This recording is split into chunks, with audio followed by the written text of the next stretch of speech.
Right. ఇక తెలంగాణ రాష్ట్ర వ్యాప్తంగా ఫోన్ ట్యాంపరింగ్కి సంబంధించిన ఎపిసోడ్ రోజు రోజుకు కూడా చాలా ఉత్కంఠగా మారిపోతున్న పరిస్థితి కనబడుతుంది. మొన్నటికి మొన్న ఇటు హరీష్ రావుకు సంబంధించి సిట్ నోటీసులు, నేడు కేటీఆర్కు సంబంధించిన నోటీసులు ఇవ్వడం జరిగింది. ప్రస్తుతానికి సంబంధించి తెలంగాణ భవన్కి సంబంధించి పూర్తి స్థాయిలో ఉత్కంఠ నెలకొన్న పరిస్థితి అయితే కనబడుతుంది. ప్రస్తుతం మనతో పాటు తెలంగాణ రాష్ట్రానికి సంబంధించి పూర్తిగా జరుగుతున్న పరిణామాలలో మాట్లాడడానికి దూదుమెట్ల బాలరాజు యాదవ్ను ఒకసారి మాట్లాడే ప్రయత్నం చేద్దాం.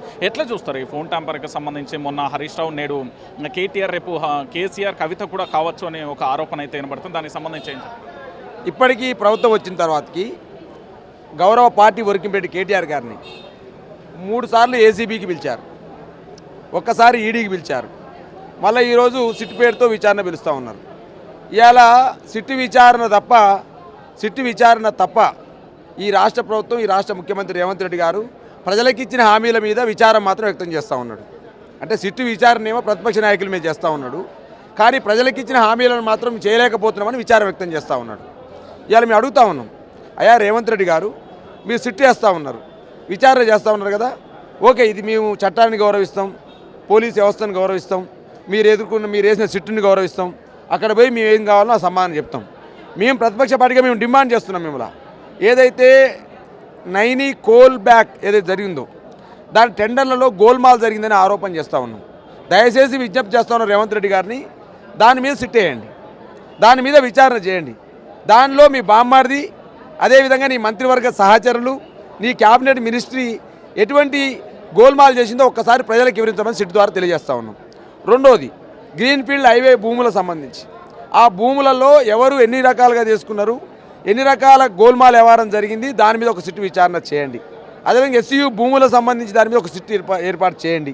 అదేవిధంగా ఫార్మాసిటీ అని చెప్పేసి గతంలో కేసీఆర్ గారి నాయకత్వంలో, కేటీఆర్ గారి మార్గదర్శకంలో ఆ రోజు ఫార్మాసిటీని డెవలప్ చేసి రైతుల దగ్గర సుమారు 13,000 ఎకరాలు సేకరించి ఫార్మాసిటీ డెవలప్ చేద్దామని మేము చేస్తే, ఆ ఫార్మాసిటీ భూముల్ని మేము రైతులకు తిరిగిస్తాము, ఫార్మాసిటీని రద్దు చేస్తామని చెప్పిన మాట వాస్తవం కాదా? ఒకసారి రేవంత్ రెడ్డి గారు ఆలోచన చేసి ఆ ఫార్మాసిటీ భూముల్ని ఎవరి చేతిలో పెట్టిరు, ఏ రియల్ ఎస్టేట్ చేతిలోకి మారిపోయింది, దాని వెనకాల ఎన్ని వేల కోట్ల రూపాయల భూకుంభకోణం జరిగిందో ఒకసారి సిట్టు ద్వారా విచారణ చేయమని విజ్ఞప్తి చేస్తూ ఉన్నాం. అదేవిధంగా ఏదైతే ఈరోజు మీరు మాట్లాడుతున్న హెల్త్ పాలసీని తీసుకొచ్చినారు, ఆ హెల్త్ పాలసీలో జరిగినటువంటి భూకుంభకోణం ఏంది, ఎన్ని వేల కోట్ల రూపాయలు చేతులు మారినాయి ఒక్కసారి సిట్టు వేసి విచారణ చేసి ప్రజలకు వివరించమని చెప్తా ఉన్నాం. ఓకే, ఈ సిట్టుతో పాటుగా నీ ప్రభుత్వంలో 25 నెలలుగా నీ మంత్రివర్గ సహచరులు, నువ్వు, నీ రియల్ ఎస్టేట్ అనుచరులు, నీ ఆయునీయులు ఎన్ని రకాల భూదందాలకు పాల్పడరో వాటి మీద సిట్టేసి ప్రజలకు వివరిస్తే ప్రజలు నమ్ముతారు.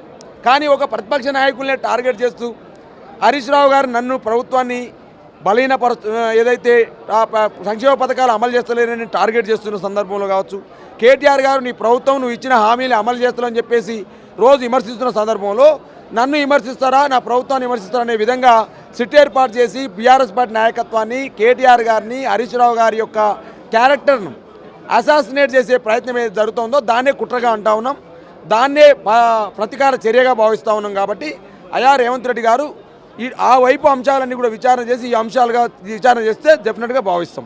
ఇలా బట్టి విక్రమార్క చెప్తా ఉన్నారు కదా, ఓన్లీ నేను ఏదైతే నైని కోల్ బ్లాక్ గురించి ముఖ్యమంత్రి రేవంత్ రెడ్డి గారే కావాల్సుకొని కొన్ని టీవీలలో కథనాలు రాయించినారు, కొన్ని పేపర్లలో కథనాలు రాయించినారు, ఇది కావాల్సుకొని చేసిన కుట్ర.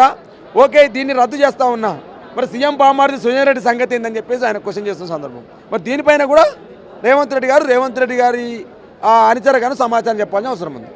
అంటే ఫైనల్గా రేపు మరొక టాపిక్ డైవర్షన్గా మరికొంతమందికి కూడా నోటీసులు ఇచ్చే ఛాన్స్ ఉందా? ఇప్పుడు ఆయన పని ఏముంది, పథకాల అమలు హామీ చేయట్లేడు, ప్రజలకు ఇచ్చినటువంటి అన్ని అంశాలు కూడా ఇవాళ తుంగలోకి తొక్కి పరిపాలన కొనసాగిస్తూ ఉన్నాడు. ఇక డైవర్షన్ పాలిటిక్స్ తప్ప ఫేర్ పాలిటిక్స్ లేవు ఇలా.